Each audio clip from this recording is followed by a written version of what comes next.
सिद्धिविनायक नमो नमः, अष्टविनायक नमो नमः, मंगलमूर्ति मोरया।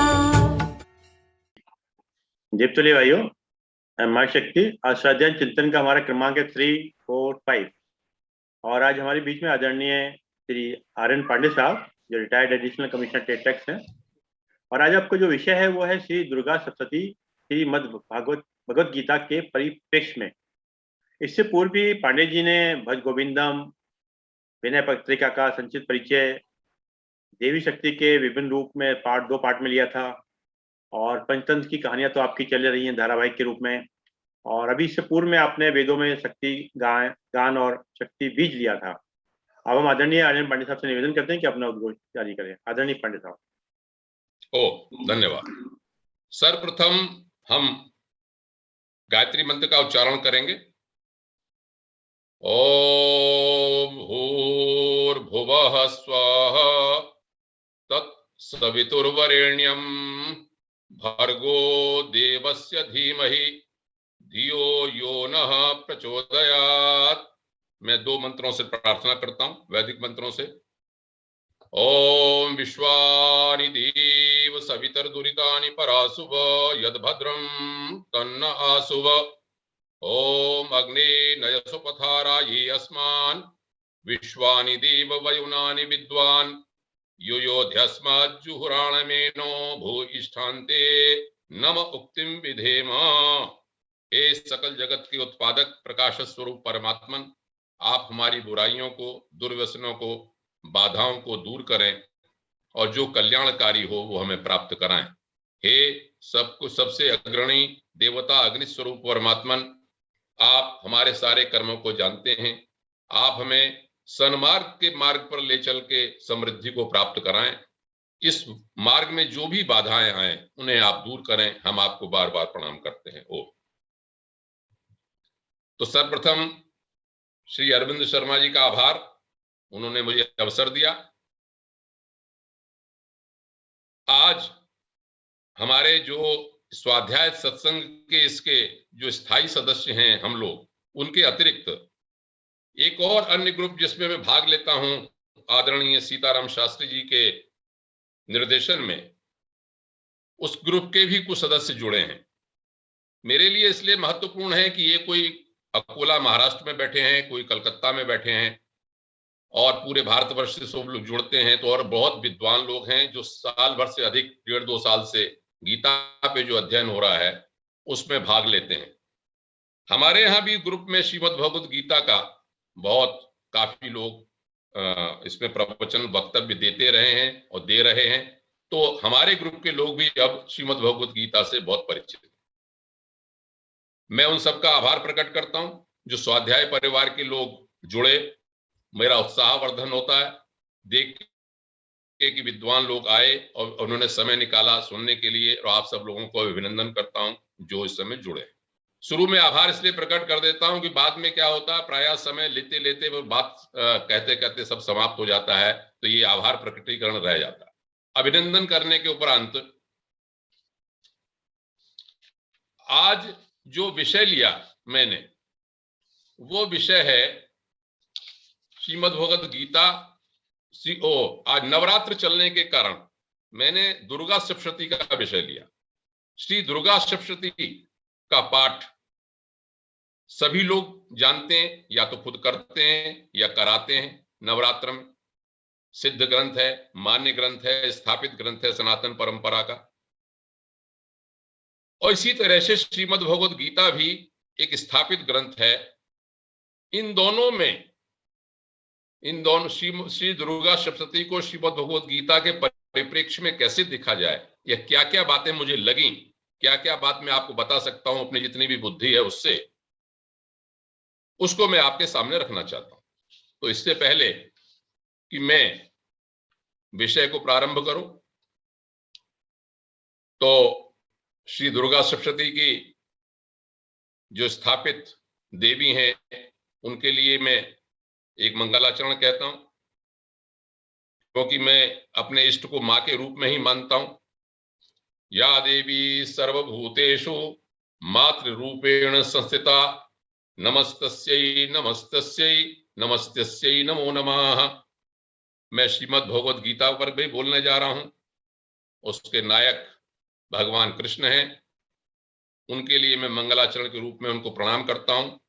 सच्चिदानंद रूपाय विश्वोत्पत्त्यादि हेतवे तापत्रय विनाशाय श्री कृष्णाय वयम नमः। ओम।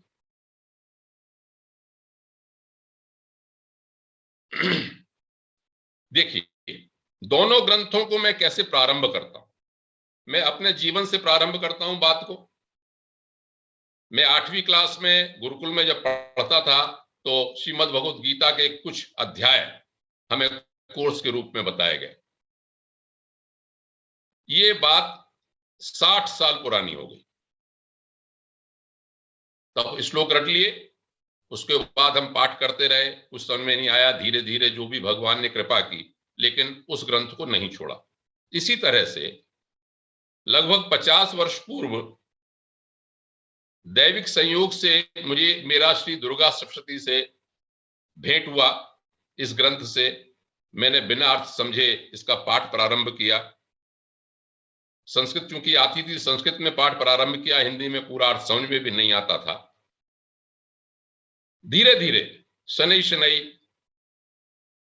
भगवान श्री कृष्ण ने और माता ने ऐसी कृपा की कि जीवन यात्रा में मेरे दोनों ग्रंथ स्थायी हो गए। तो एक ग्रंथ श्रीमद् भगवद गीता का 60 साल से मेरा परिचय है और दूसरे ग्रंथ का मेरा 50 वर्षों से परिचय।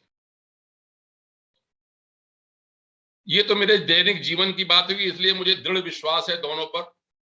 अब 70 वर्ष की आयु के 71 वर्ष की आयु होने के उपरांत अब मैं कह सकता हूं कि नहीं, इन दोनों ग्रंथों से आप जो चाहें वो प्राप्त कर सकते हैं। चाहे ज्ञान की बात हो, चाहे समृद्धि की बात हो, चाहे प्रवृत्ति की व संसार की बात हो, चाहे मोक्ष की बात हो।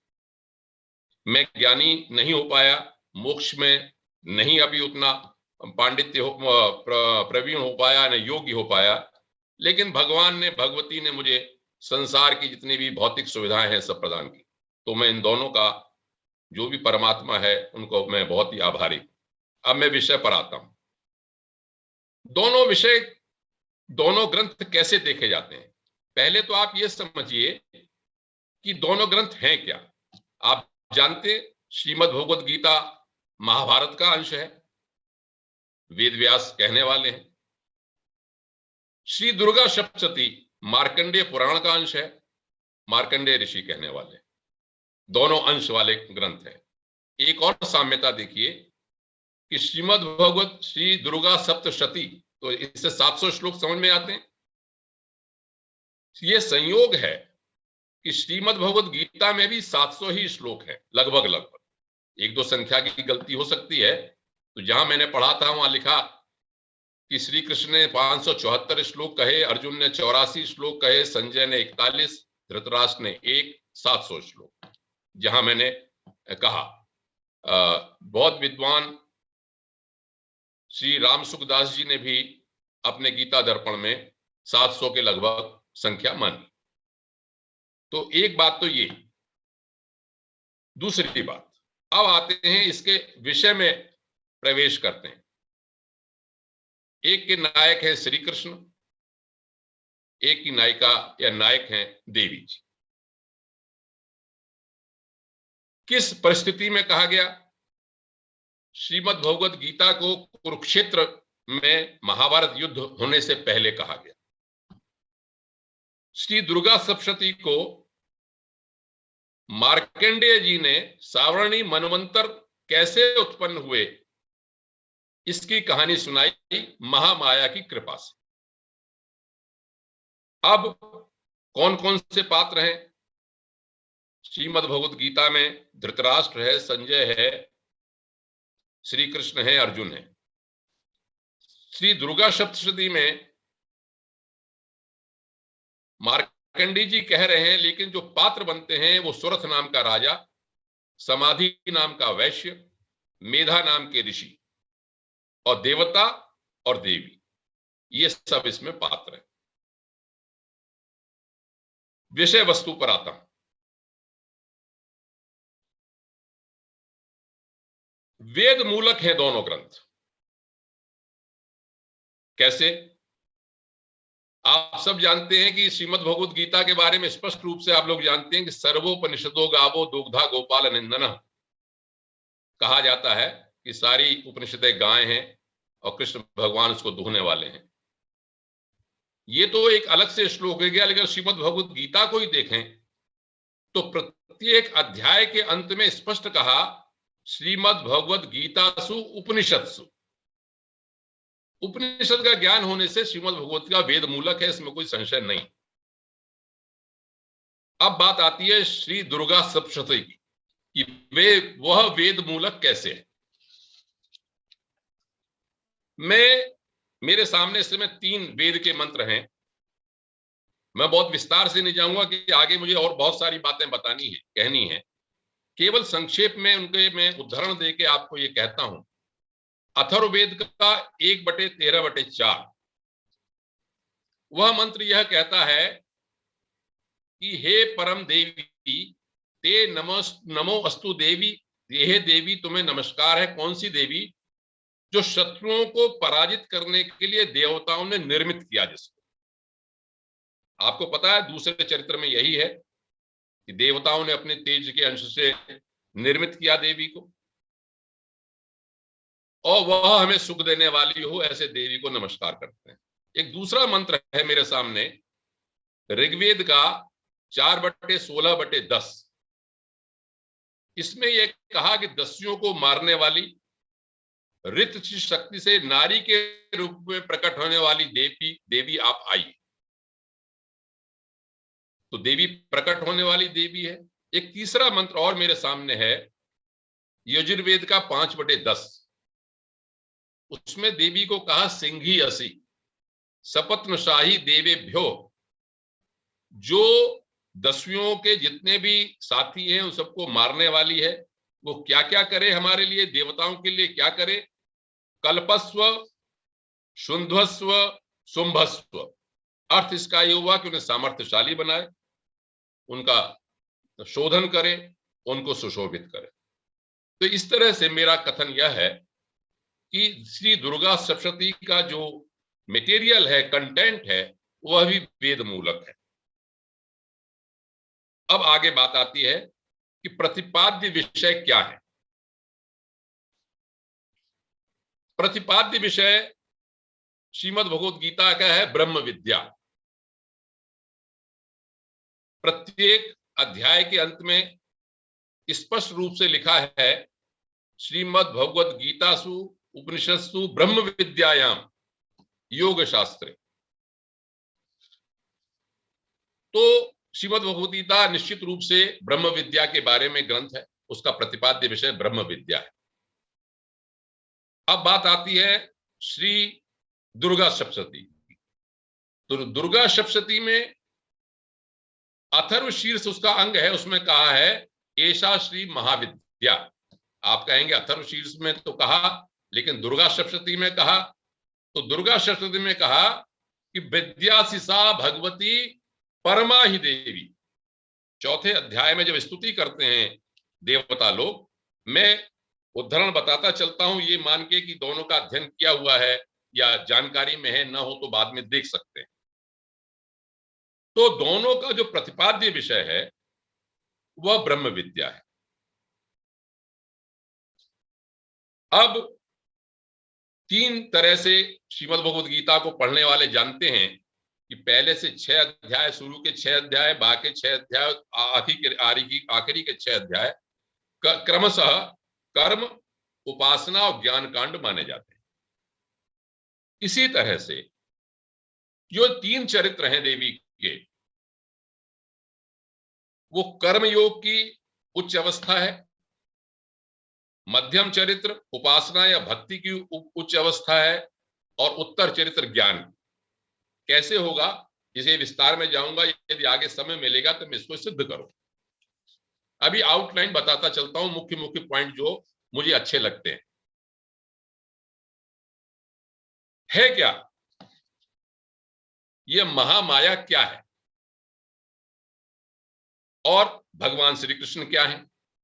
तो भगवान श्री कृष्ण कहते हैं अपने बारे में 4/6 में कि अजोपि सन्नवया आत्मा भूतानाम ईश्वरोपि सन प्रकृतिम स्वाम अधिष्ठाय संभवामि आत्म मायया। अर्थ ये कि मैं अज होता हुआ भी, अव्यय होता हुआ भी अपनी माया से अपने को रचता हूं। प्रकृतिम स्वाम अधिष्ठाय संभवामि, ये गीता में कहा। श्री दुर्गा सप्तती में क्या कहा? मैं श्री दुर्गा सप्तती न बोल के आगे सप्तशती के ही बोलने लगूंगा। इसमें यह कहा कि नित्येव सा जगन मूर्तिर तया सर्वमिदं ततम, वो नित्य है, व्याप्त है सब जगह, ये जगन मूर्ति के रूप में है, लेकिन संभूय कुरुते जगतः परिपालनम 12/36 में लिखा 12वें अध्याय में कि सारे उत्पन्न होती है जगत का परिपालन करने के लिए। अब बात यह आई, एक तरफ कृष्ण भगवान है, एक तरफ हमारी देवी जी हैं, तो क्या इन दोनों का कोई संबंध भी है आपस में? है। कृष्ण को आप जानते ही, लेकिन मैं आपका ध्यान आकृष्ट करता हूं, यहां पर यह कहा कि तस्याम विनिर्गतायाम तू कृष्णा भूत सापी पार्वती। यदि चंड मुंड जहां पर वध किया, वहां का यदि विवरण आप देखेंगे तो ये देखा कि पार्वती जी थी, उनके अंग से निकली कौशिकी नाम की देवी, तो पार्वती का रूप कृष्णा हो गया, तो वहां कृष्णा शब्द का प्रयोग हुआ है। तो दुर्गा सप्तशती में कृष्णा भी हैं। लेकिन एक और बात आपके सामने रखता हूं कि देखिए, कृष्ण बिना कृष्णा के नहीं आ सकते। कैसे?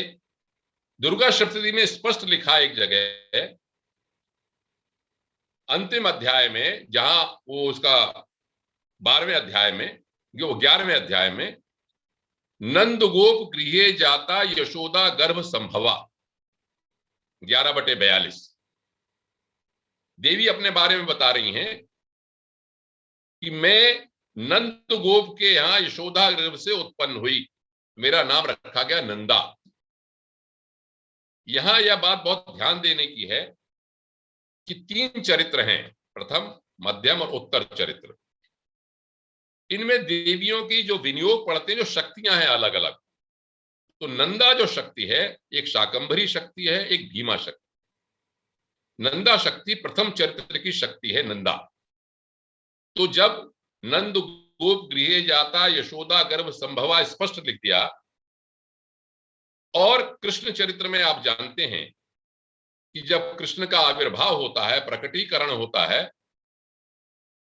तो गोकुल में कन्या के रूप में योग माया अवतरित होती। तो दोनों का संबंध अविच्छिन्न संबंध है, मायाधीश का और माया का। यह गीता में भी कहा गया कि मैं मायाधीश हूं और ये मेरी योग माया है। लेकिन अब बात यह आती है कि सुरथ राजा ने मेधा ऋषि से क्या कहा। आपको कहानी संक्षेप में पता है कि सुरथ को तो राजपाट चला गया, समाधि को घर से निकाल दिया गया या चला गया, वो घर वालों ने, सबने, और दोनों बहुत दुखी थे। लेकिन फिर भी दोनों को, एक को राज्य की चिंता थी, एक को घर की चिंता। मेधा ऋषि के पास जाके क्या प्रश्न करते हैं सुरथ राजा कि मैं सब जान रहा हूं कि ये ठीक नहीं है, ये कोई क्या कहते हैं, राजपाट जो है वो नश्वर होने वाला है, मैं समझ रहा हूं। वहां पर एक वाक्य बड़ा मुख्य आया जो समझने लायक है कि सुरथ मेधा ऋषि से कहते हैं कि दृष्ट दोषे भी विषये ममत्वाकृष्ट मानसौ तत् केवल किम एतन महाभागा यन्मोहो ज्ञानिनारपि, कि मैं विषयों में जानता हूं कि दोष है, फिर भी मेरा मन उसमें लगा हुआ है। ये क्या है जो ज्ञानियों का मन खींच रहा है? तो क्या ऐसी बात कोई गीता में कही गई? हाँ, गीता में भी ऐसी बात कही गई अर्जुन कृष्ण से प्रश्न करते हैं 3/36, अथ केन प्रयुक्तो यम पापम चरति पुरुषः अनिच्छिन्नपि वार्ष्णेय बलादि विनियोजितः। हे कृष्ण, ये मन, ये आदमी पाप क्यों करता है? पुरुष नहीं चाहता है, जानता है कि मैं गलत कर रहा हूं, तो भी बलात् कैसे खिंच जाता है? तो दोनों में यहां पर यह साम्यता है प्रश्न में। मेधा वहां पर क्या उत्तर देते? मेधा कहते हैं सुरथ राजा को कि महामाया हरिश्चैसा तया सम्मोहिते जगत ज्ञानी नाम अपि चेतांसी देवी भगवती सा बलादाकृष्य मोहाय महामाया प्रयच्छति। हे राजन, ये जो महामाया है इसने सबको सम्मोहित कर रखा है। ये बड़े बड़े ज्ञानियों के भी मन को खींच के मोह उसको दे देती है। तो क्या गीता में क्या कहा गया? गीता में देखिए 3/39, गीता में स्पष्ट कहा कि आवृतम ज्ञानमेतेन ज्ञानिनो नित्य वैरणा काम रूपेण कौन्तेय दुष्पूरेण अनलेन च। वहां पर काम के बारे में कहा कि ये जो ज्ञान है ज्ञानियों का भी, तो ये काम उनका नित्य वैरी है, ये उसको आवृत कर लेता है। तो इसका अधिष्ठान कहाँ होता है? जैसे हम सोच रहे हैं, राजा सोच रहा है, समाधि सोच रहे हैं, इनका अधिष्ठान होता है इंद्रिय, मन और बुद्धि। इंद्रियाणि मनोबुद्धि अस्याधिष्ठान मुच्यते, इसका अधिष्ठान कहा जाता है। और एतै विमोहति एष ज्ञानम आवृत्त देहिना, ये विमोहित कर लेता है। तो दोनों जगह एक ही बात है, उधर अर्जुन विमोहित हैं, मोहित हैं, इधर हमारे सुरथ राजा और समाधि भी मोहित हैं। अब बात ये आती है कि क्या करें, क्या करें? तो क्या करने के लिए ये है कि आप जाएं अपने गुरु के पास, गुरु के पास जाएं, तब आपको ये सब हल होगा। तो गुरु के पास कैसे जाएं? तो गुरु में कहां पर? यहां मेधा के पास गए। मेधा के पास जाके उन्होंने अपना प्रश्न किया, और गीता में क्या कहते हैं कि आप परिप्रश्न सेवाया, आप ज्ञानी लोगों के पास जाएं, वो आपको वहां पर जो भी बात है, आपको ज्ञान की बात है, वो आपको बताएंगे। वहां पर एक श्लोक आता है 4/34, तद विद्धि प्रणिपातेन परिप्रश्नेन सेवया उपदेक्षन्ति ते ज्ञानम ज्ञानिनः तत्वदर्शिनः। आप उनकी सेवा करें, प्रश्न करें, ज्ञानी लोगों के पास जाएं, वो आपको बताएंगे, वो आपको उत्तर देंगे। तो क्या दुर्गा सप्तशती में भी ऐसी कोई बात है? हाँ है। क्या है? दोनों लोग ततस्तौ सहितौ विप्र तब मुनिम समीपस्थितौ। पहले अध्याय में कहा कि सारथी और सुरथ और समाधि दोनों विप्र के पास गए, और विप्र के लिए पता है क्या कहा राजा ने? राजा ने ये कहा कि तत्सर्वम श्रोतुमिच्छामि त्वत्तो ब्रह्म विदाम्बर। आप ब्रह्म लोगों में, ब्रह्म के ज्ञानियों में भी श्रेष्ठ हैं। मेधा ऋषि ऐसे नहीं थे। इसी तरह से कहा, जब मुंडक उपनिषद में आता है कि तद विज्ञानार्थम स गुरुमेवाभिगच्छेत् समित पाणी श्रोत्रियम ब्रह्मनिष्ठम, हाथ जोड़ के श्रोत्रिय ब्रह्मनिष्ठ के पास जाना चाहिए। तो यहां पर भी राजा जो है और अब मेधा के पास गए। अब बात यह आती है कि कारण क्या है? जो दिक्कत है वो क्या है? दिक्कत है मोह। कह दिया साफ नहीं, साफ ही कह दिया कि भाई आप मोह मुक्त होना इसका प्रयोजन। मोहन्ते मोहिताश्चैव मोहम एष्यन्ति चैकिना। गीता वो दुर्गा सप्तशती में कहता है कि तो मोहित हो ही जाते हैं। और पहली अभी मैंने बताया आपको कि ज्ञानी नाम चेतांसी देवी भगवती सा, ज्ञानियों के भी मन को आकृष्ट कर लेती है। तो क्या प्रयोजन जो है वो है मोह को दूर करना। गीता में भी यही है। गीता में भी आप देखेंगे तो वो ये कहते हैं, अर्जुन कहते हैं कि मोहो यम विगतो मम। 11वें अध्याय में पहला श्लोक में उसका एक टुकड़ा है, मोहो यम विगतो मम। और अंत में ये कहते हैं, नष्टो मोह स्मृतिर्लब्धा त्वत्प्रसादात् मयाच्युत। हे कृष्ण, आपकी कृपा से मेरा मोह नष्ट हो गया है। तो देखिए, ब्रह्म विद्या प्रतिपाद्य है, मोह होता है ज्ञानियों को, गुरु के पास जाना है, और मोह नष्ट होना ही प्रयोजन है। अब बात क्या आती है कि दोनों जो कहने वाले नायक नायिका हैं वो क्या हैं इसमें? दोनों ब्रह्म हैं। श्री कृष्ण भी ब्रह्म है और देवी भी ब्रह्म। आप कहेंगे कैसे? मैं आपके सामने श्लोक रखता हूं गीता का। अर्जुन कहते हैं 10/12, परम ब्रह्म परम धाम पवित्रम परमम भवान। आप ब्रह्म हैं, स्पष्ट कह दिया। भगवान स्वयं भी कहते हैं, अहम आत्मा गुडाकेश सर्वभूताशय स्थितः अहम आदिश्य मध्यम च भूतानाम अंत एव च। हे अर्जुन, मैं ही हूं सब कुछ, आदि और अंत में स्थित, और सारे आत्मा भी मैं ही हूं, सबके अंदर में बैठा हुआ हूं। तो कृष्ण कौन है? ब्रह्म है। ये तो बात ठीक है। क्या देवी के भी बारे में ऐसा कुछ आता है? देवी के बारे में अथर्वशीर्ष स्पष्ट रूप से यह कहता है, देवी अथर्वशीर्ष जो अंग पाठ है हमारा, दुर्गा सप्तशती का अंग रूप में पाठ किया जाता है जिसका, कि सर्वैव देवा देवी उपतस्थु कासित्वम महादेवी थी।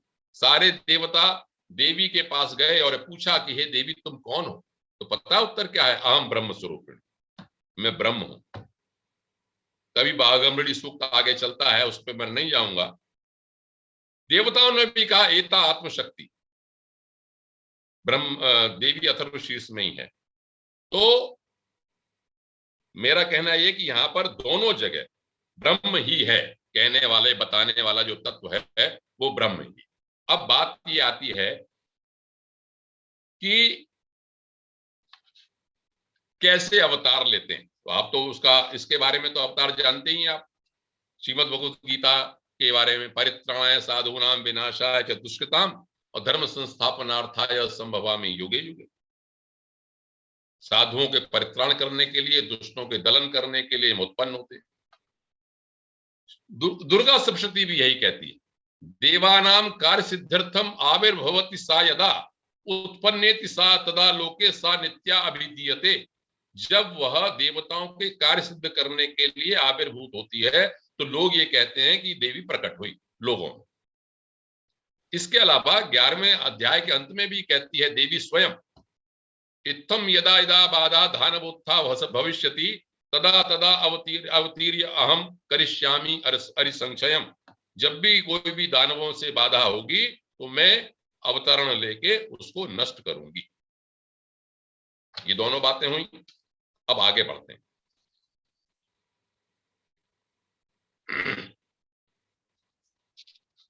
अब देवी का रूप कैसा है और भगवान श्री कृष्ण का रूप कैसा है, इन दोनों में क्या सामंजस्य है, क्या देखते हैं आप?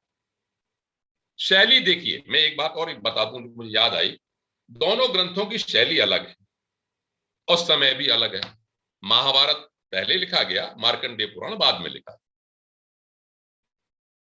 उसकी शैली ज्ञान कर्म उपासना के बारे में है और दुर्गा सप्तशती की शैली भक्ति मार्ग की है, स्तुति की है। क्योंकि चंडिका स्तुति मात्रेण अभिषेकेण शंकर कहा जाता है कि शंकर अभिषेक से प्रसन्न होते हैं और चंडिका तो केवल स्तुति मात्र से प्रसन्न होती। दूसरी बात जो मैं मानता हूं, सोचता हूं कि जब जो रिसर्च होती है बाद में, तो पहली वाली रिसर्च जो है वो उससे सरल होती है, सुग्राह्य होती है। ऐसा कुछ होता है कि पहले आपने जो कि साइंस के इंस्ट्रूमेंट, चाहे एसी हो, चाहे लैपटॉप हो, डेस्कटॉप हो, देखेंगे बड़े विशालकाय होते हैं, अब वो सरल हो जाते हैं, कुछ सॉफ्ट हो जाते हैं, ये बात जरूर है। तो मेरे मन में यही आया इसको दोनों को देखते हुए, गीता का जो प्रतिपाद्य कहने की शैली है वो थोड़ी अलग है, लेकिन दुर्गा सप्तशती बहुत सरल है। कोई भी पढ़े, कोई भी कुछ कहे और तुरंत सिद्ध होता है, उसका फल होता है।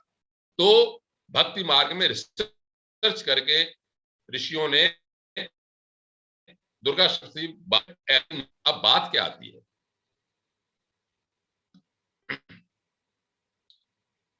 भगवान श्री कृष्ण कहते हैं अपने रूप के बारे में 9/17 में,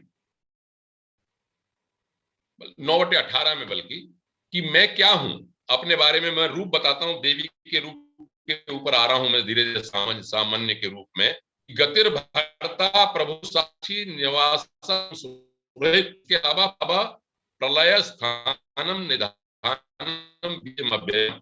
ये अर्जुन, मैं इस संसार को बनाने वाला भी हूं, इन संसार को प्रलय करने वाला भी हूं। और ये भी कहते हैं अहम सर्वस्य प्रभवो मत्तः सर्वम प्रवर्तते, मेरे से ही सब कुछ उत्पन्न होता है।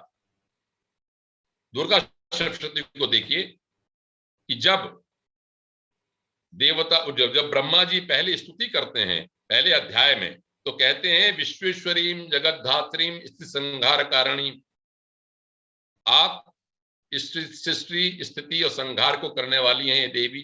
11वें अध्याय में जब स्तुति करते हैं देवता, तो कहते हैं सृष्टि स्थिति विनाशानाम शक्ति भूते सनातनी, हे सनातनी आप सृष्टि स्थिति विनाश करने वाली। अब बात यह आती है कि जो मोह है, यह भी एक समझने की है। मैंने कहा कि मोह दूर करना उपाय है, लेकिन जाओ करो कैसे। सबसे अंत में कहने के उपरांत ऋषि कहते हैं, हे राजन, ताम उपहि महाराज शरणम परमेश्वरीम आराधिता सैव नृणाम भोग स्वर्गाप वर्गदा। हे राजन, तुम उसी परमेश्वरी की शरण में जाओ, वो तुम्हें भोग भी देगी, स्वर्ग भी देगी और अपवर्ग भी देगी, मोक्ष भी देगी। गीता क्या कहती है? आप सब लोग ज्ञानी हैं, गीता बहुत पढ़ते हैं, बहुत स्पष्ट रूप से जान जाएंगे कि 1862 में भगवान कहते हैं अर्जुन से, तमेव शरणम गच्छ सर्वभावेन भारत, उसकी शरण में जाओ। किसकी शरण में जाओ?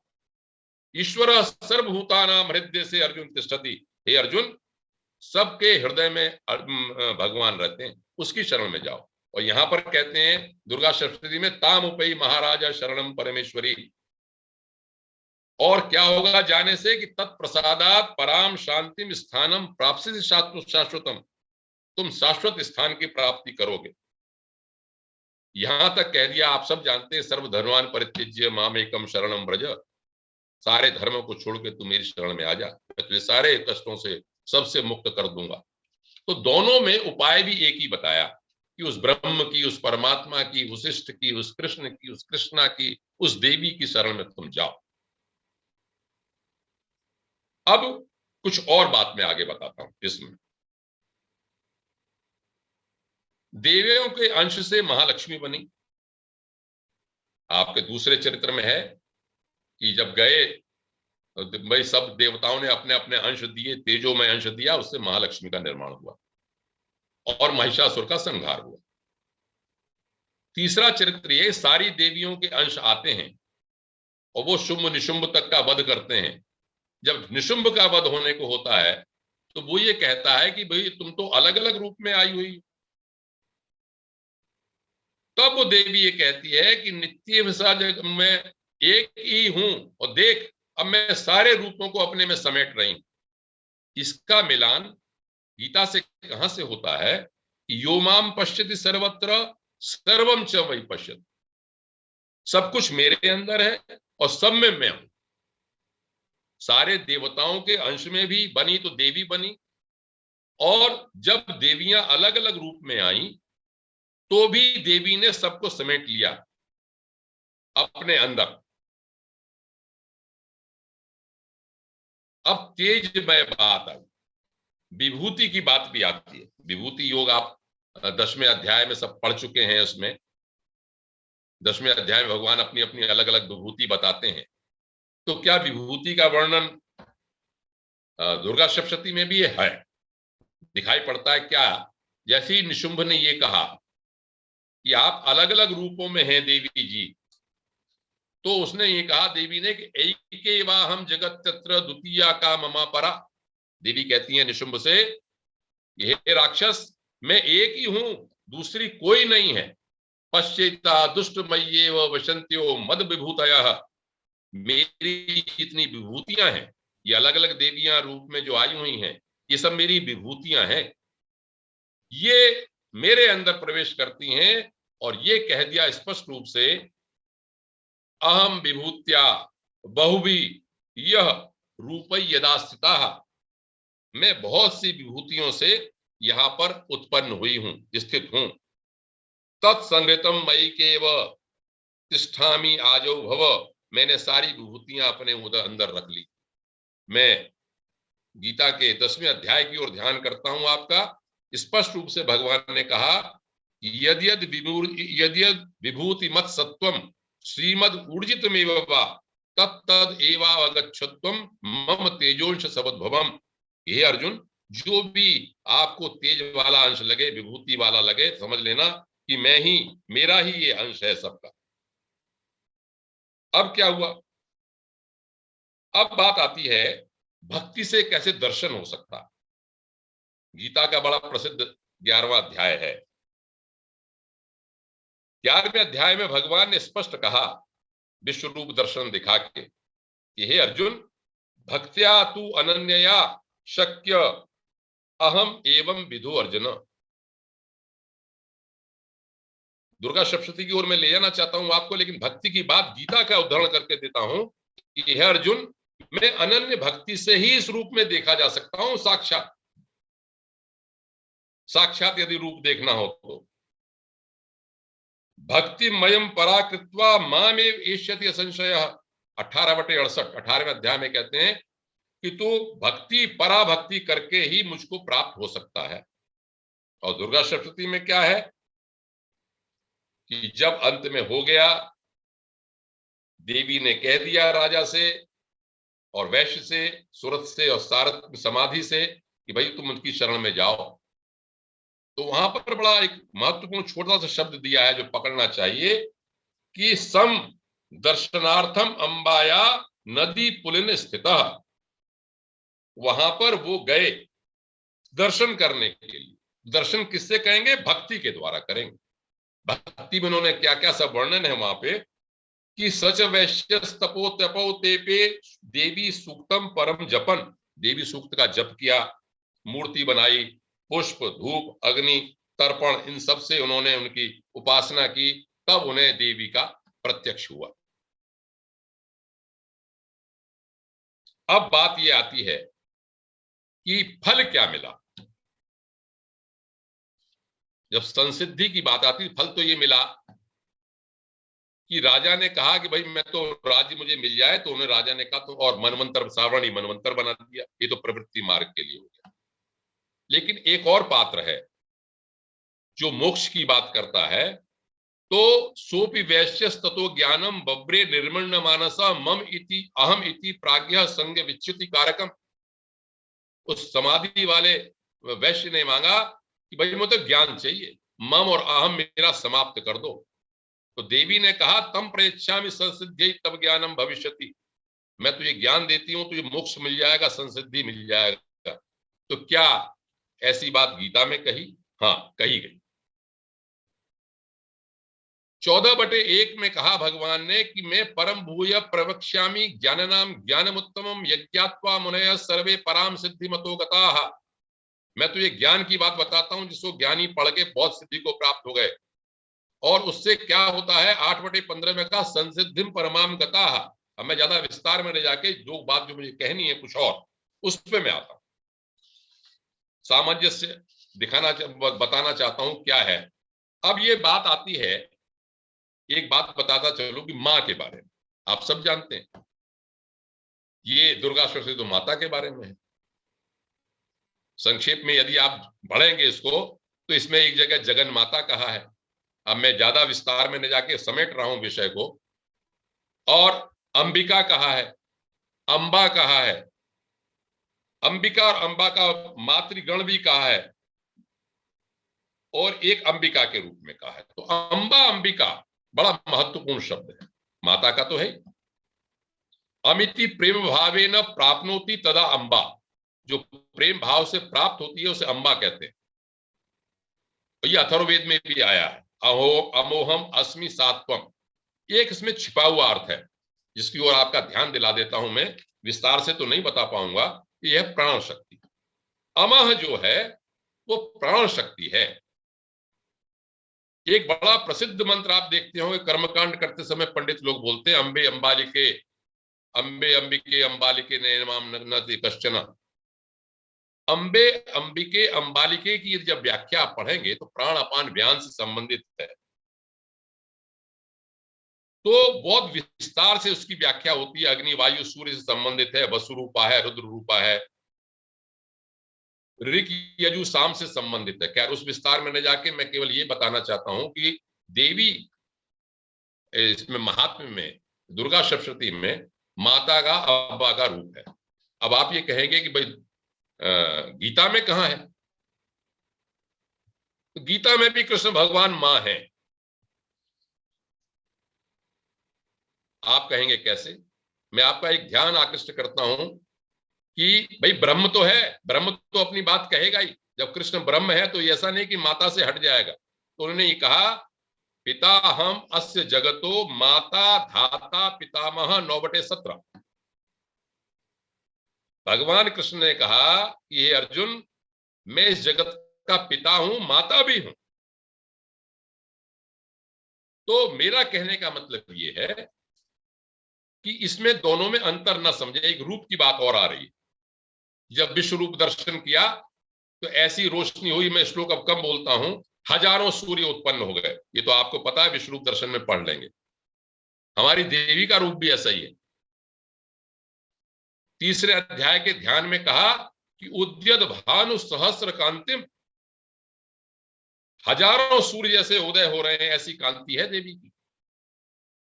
और चौथे अध्याय के ध्यान में कहा, त्रिभुवन अखिलम तेजसा पुरयंतीम, अपने तेज से तीनों को ही, तीनों लोकों को पूर्ण करने वाली है। मैं तीनों चरित्र के बारे में भी कुछ बोलना चाहता था, लेकिन अब समय मैं खींचता हूं, समेटता हूं उसको। मैं इसको केवल ये बताना चाहता हूं इसमें कि जो 3 चरित्र हैं, संक्षेप में बता देता हूं 2 लाइनों में। पहला चरित्र है मधुकैटभ। ये कर्म की कैसे पराकाष्ठा है। मधुकैटभ हनन जहां हुआ है, ब्रह्मा जी स्तुति करते हैं, ब्रह्मा जी पीड़ित होते हैं मधुकैटभ से, और मधुकैटभ को हनन करते हैं, योग माया की स्तुति करते हैं। देखो, मधु माने मीठा, स्पष्ट है, कैटभ माने कड़वा। एक है सुकृत, एक है दुष्कृत, एक है पाप, एक है पुण्य। ये आप सब जानते हैं। सिद्धांत है कि यदि सृष्टि रचेंगे ब्रह्मा जी, कर्म करेंगे तो उसका फल मिलेगा। इसी से वो पीड़ित थे मधुकैटभ नाम के राक्षसों से। इनको मार दिया, अनासक्ति हुई। गीता तो स्पष्ट रूप से कहती है इस बात को 2/50 में कि बुद्धि युक्तो जहाती उभे सुकृत दुष्कृते। स्पष्ट कहा वहां पर कि सुकृत और दुष्कृत दोनों को बुद्धिमान लोग छोड़ देते हैं। तब कहते हैं समत्वम योग मुच्यते, योग में स्थित होकर अपने सृष्टि रचो तो कोई आपको दिक्कत नहीं होगी। अर्जुन को भी कहते हैं तो भाई लड़ जा, मार दे, कोई दिक्कत नहीं होगी। ब्रह्मा जी भी अपनी सृष्टि करने में लग जाते हैं। दूसरा चरित्र महिषासुर, बहुत संक्षेप में बहुत विस्तार किया जा सकता है इसका। महिषासुर है काम, इच्छा।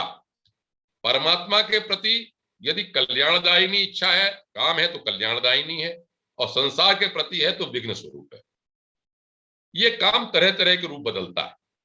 महिषासुर भी इसी तरह से कभी भैंसा हो जाता है, सिंह हो जाता है, खड्गधारी पुरुष हो जाता है, गजराज हो जाता है। मधु पी के इसका नाश होता है। मधु विद्या, मैं जाऊंगा नहीं उपनिषदों के उसमें कि मधु विद्या का प्रयोग करके देवी ने इसका नाश किया।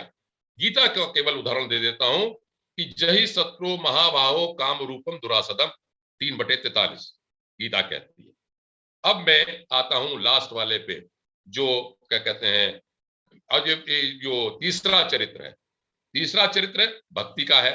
आपको पता ही है इसमें तीसरे चरित्र में कई क्या कहते हैं राक्षसों को मारा। मैं एक श्लोक में इसको समेट देता हूं। परिग्रह, सुग्रीव जो है परिग्रह का रूप है। चंड जो है वो बल का प्रतीक है। मुंड दर्प का प्रतीक है, ध्यान से आप सुनते रहिए इस बात को। धूम्रलोचन क्रोध का प्रतीक है। रक्त बीज काम का प्रतीक है। निशुंभ ममत्व का प्रतीक है, और शुंभ जो है वो अहंकार का प्रतीक। मैं क्यों प्रतीक वाली बात कही? मैंने शुरू में कहा था ये तीसरा जो चरित्र है वो ज्ञान की पराकाष्ठा है। ब्रह्म भूयाय कल्पते की एक श्लोक आपको उद्धृत कर देता हूं, बिल्कुल हूबहू सटीक बैठता है। इस पे बहुत बड़ी व्याख्या की जा सकती है, लेकिन आपको संक्षेप में बता देता हूं। ये 18/53 मैंने क्या क्या नाम लिए कि सुग्रीव परिग्रह है, बहुत आप पढ़ लीजिए, सब परिग्रह की बात करता है। देवी से कहता है कि निशुंभ ने कहा है शुंभ ने कि मेरे परिग्रह में आ जाओ। मुंड दर्प है, चंड बल है, धूम्रलोचन क्रोध है, रक्तबीज काम है, निशुंभ ममत्व है और शुंभ अहंकार है। इनको मारने के बाद ब्रह्म की प्राप्ति होती है, गीता कहती है। गीता का श्लोक 18/53 बहुत महत्वपूर्ण, सटीक इसके ऊपर बिल्कुल उतरता है। अहंकारम बलम दर्पम कामम क्रोधम परिग्रहम, जैसे बिल्कुल ही इसके राक्षसों के ऊपर उतार दिया हो मामला।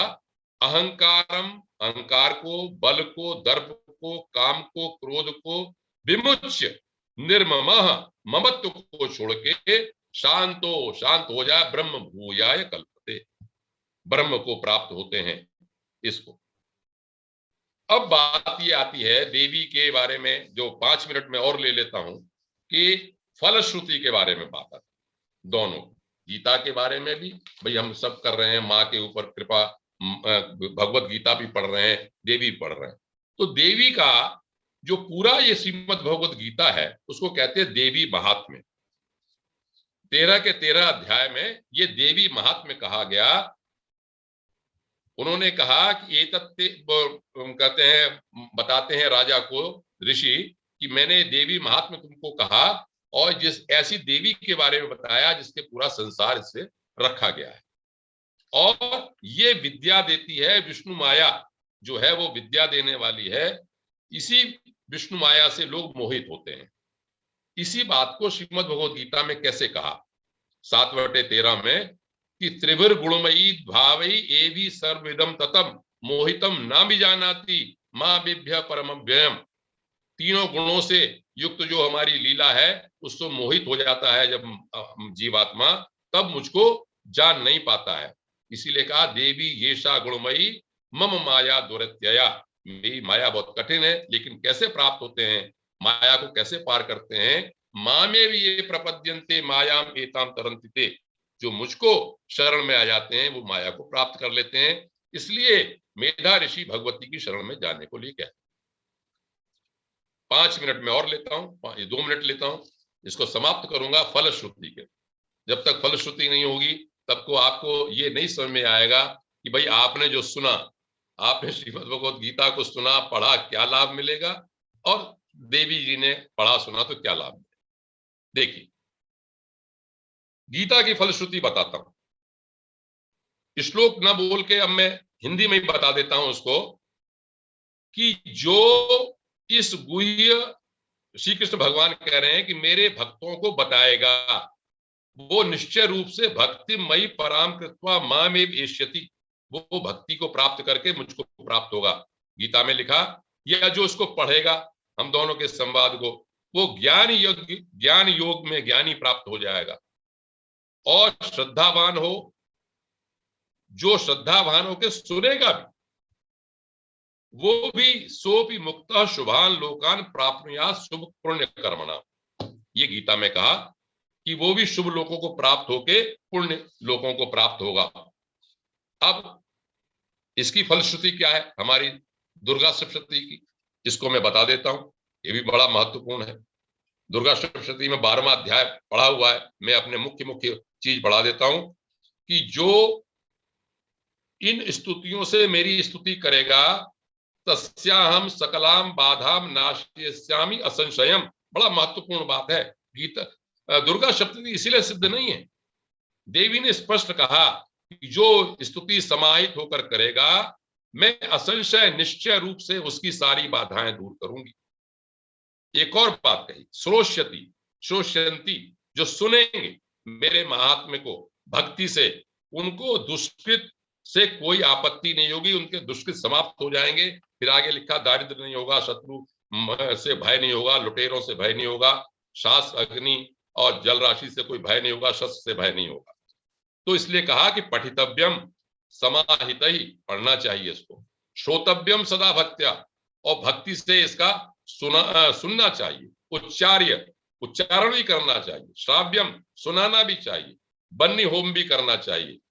तो क्या होता है, इस मेरे महात्म्य को सुन के जो लोग मेरी स्तुति करते हैं, उनके लिए क्या लिखा देवी ने कि सर्वा बाधा विनिर्मुक्तो धन धान सुतान्वितः मनुष्यो मत प्रसादे न भविष्यति न संशय। फिर देवी कहती है कि सारी बाधाएं दूर हो जाएंगी, धन धान्य और पुत्र से, संतानों से प्राप्त हो जाएगी। मेरी प्रसन्नता के कारण इसमें कोई संशय नहीं होना चाहिए। तो अब मैं अपनी बात को देवी की और भगवान कृष्ण दोनों की शरण में अर्पित करते हुए यह कहता हूं कि जो कुछ मैंने कहा आपको अच्छा लगा, ठीक है, नहीं है तो मेरी कुछ त्रुटि होगी उसमें। मेरा कहना सिर्फ ये है कि श्रीमद् भगवद गीता और श्री दुर्गा सप्तशती दोनों सिद्ध ग्रंथ हैं। भक्ति से आप लगिए, श्रद्धा से आप लगिए, फल प्राप्त ही होगा। ये मैंने सिद्ध करने का प्रयास किया इस समय, या सिद्ध तो क्या, बताने का प्रयास किया कि दुर्गा सप्तशती अलग नहीं है, देवी अलग नहीं है, ब्रह्म है। श्री कृष्ण ब्रह्म है तो दुर्गा भी ब्रह्म है। और उनकी शरण में जाओ, गुरु लोगों की शरण में जाओ, अपने इष्ट की शरण में जाओ, आपको लाभ मिलेगा ही। नवरात्र चल रहे हैं, काल रात्रि का आज का 7वां दिन है। माँ भगवती से मैं प्रार्थना करता हूं कि आप सब लोगों के ऊपर माँ सदैव कृपालु रहें, भगवान कृष्ण दया करें, आप सपरिवार स्वस्थ और प्रसन्न रहें। इस बात को कहते हुए मैं अपनी बात को समाप्त करता हूँ। धन्यवाद आदरणीय आर्यन पांडे साहब। आज आपने श्री दुर्गा सप्तशती और श्रीमद् भगवद गीता के विषय परिप्रेक्ष्य में लिया। अब मैं सभी लोगों को अनम्यूट कर रहा हूँ। इस संबंध में जिस किसी की कोई जिज्ञासा हो तो आदरणीय आर्यन पांडे साहब से पूछ सकते हैं। हाँ, पांडे जी को बहुत बहुत धन्यवाद, और शर्मा जी जो इसके ऑर्गेनाइजर हैं उनको भी बहुत बहुत धन्यवाद। मुझको पता है पांडे जी बहुत बड़ा विषय लेते हैं और छोटा पैकेट में रखते हैं, और मैं जो सुनना चाहता था वो उन्होंने लास्ट के 10 मिनट में लिया। दुर्गा सप्तशती में जो हमारा सनातन धर्मियों का स्वभाव है, हम लोग देवी ये सा गुणमयी मम माया से थोड़ा सा हम लोग देवी को ज्यादा परब्रह्म स्वरूपिणी, तो वो तो एकदम अंतिम में अर्धाली में उन्होंने कह दिया। तो उसके कुछ संकेत है दुर्गा सप्तशती में, चिति रूपेण और भी है, सच्चिदानंद जो परब्रह्म का ये है। दूसरी बात जो मेरे इंटरेस्ट की थी, मेरे को लगता है पांडे जी को शर्मा जी एक बार और समय देंगे कभी, कि गीता में तो है, बिटवीन द लाइंस है, जो ये असुर हैं, जो पांडे जी ने लास्ट में कहा 10 असुरों का जो अहंकार और जो उनका, तो उनके लिए दुर्गा जी ने अलग अलग अस्त्र यूज किए हैं। तो वो उसके लिए एक बार उनको पूरा समय दें तो हम लोग सुन सकें। मैं इसमें प्रश्न और कुछ नहीं करना चाहूंगा, बस मैंने इतनी सी बात जोड़ दी। जय माता दी। तो सुशील जी, आपने बहुत ही गूढ़ बात कही। ये आप जैसे ज्ञानी ही इस बात को पकड़ सकते हैं। विविध आयुधों के बारे में भी मेरा अध्ययन है, और जब भी कभी मौका होगा स्वाध्याय परिवार में कभी मैं इस बात को रखूंगा सामने, कि जो आयुध हैं वो विभिन्न है, वाहनों का भी वर्णन है। और इसका बिल्कुल आपने बहुत टेक्निकल बात कही कि उन्होंने अलग अलग असुरों को मारने के लिए अलग अलग अस्त्रों का प्रयोग किया, शस्त्रों का प्रयोग किया। इस पर भी विवेचना होनी चाहिए। बिल्कुल आपने सही बात कही, मैं इसका प्रयास करूंगा पूरा देखने। पांडे जी, एक और प्रश्न है कि जी असुरों ने भी, जैसे रावण ने भी ये देवी पे विजय पाई थी भक्ति करके, तो उसको भी उसकी सुरक्षा मिलनी चाहिए थी। उन्होंने भी सब भक्तियां करके ये सब अस्त्र शस्त्र पाए थे। किन्होंने? असुरों ने भी। रावण का एग्जाम्पल ले लीजिए आप। रावण ने, चलिए देवी के तो नहीं था, लेकिन चलो जिसकी भी साधना की। देखिए, देवासुर संग्राम एक शाश्वत प्रक्रिया है, ठीक है। पौराणिक काल से आप सुनते आ रहे होंगे कि देव और असुरों का संग्राम है, वेद में भी लिखा हुआ।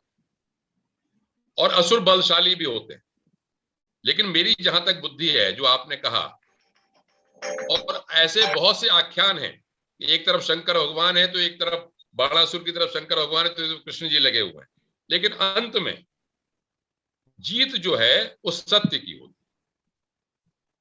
है। ऐसा नहीं है कि कौरव की तरफ से जो लोग थे उनकी तरफ ब्राह्मण नहीं थे, उनकी तरफ ऋषि लोग नहीं थे, उनकी तरफ सब लोग नहीं थे, लेकिन जीत सत्य की होती है, ऐसा मैं समझता। मुख्य बात जो देवता है वो सत्य मार्ग पर है तो सत्य वालों की जीत होती है, ऐसा मैं समझता। चलिए, कोई और किसी की जिज्ञासा हो तो फिर, नहीं तो फिर आदरणीय नैब साहब से कहेंगे कि 2 शब्द धन्यवाद के दीजिए। चलिए आदरणीय नैब साहब। बहुत बहुत धन्यवाद शर्मा जी, आपने मुझे अवसर दिया कि आज पांडे जी का जो उद्बोधन था उसके विषय में मैं धन्यवाद दूं, क्योंकि ये धन्यवाद के पात्र हमेशा से रहे। पांडे जी जब भी बोलते हैं अपनी भोजपुरी वाणी में गूढ़ बातें करते, गहन बातें। साहब आवाज नहीं आ रही क्या? आपको नहीं आ रही आवाज मेरी? आ रही आ रही नैब साहब। अच्छा, तो आपकी आवाज बिल्कुल स्पष्ट साफ है सर। मेरी आवाज वैसे काफी क्लियर रहती है, तो घर वाले भी कहते हैं कुछ ज्यादा ही जोर से बोलते हो। तो कंपैरेटिव स्टडी जिसे कहते हैं ना, वो उनके सामने तो नतमस्तक रहता हूँ। तो पांडे जी ने आज गीता में और दुर्गा सप्तशती में एक कंपैरेटिव स्टडी की कि जो चीज यहाँ है वही चीज वहां है, जो श्री कृष्ण की शक्तियां हैं वही दुर्गा की शक्तियां हैं। जब उन्होंने किया, जो समझाया, जिस तरह से उनको प्राप्त किया जा सकता वही विधियां।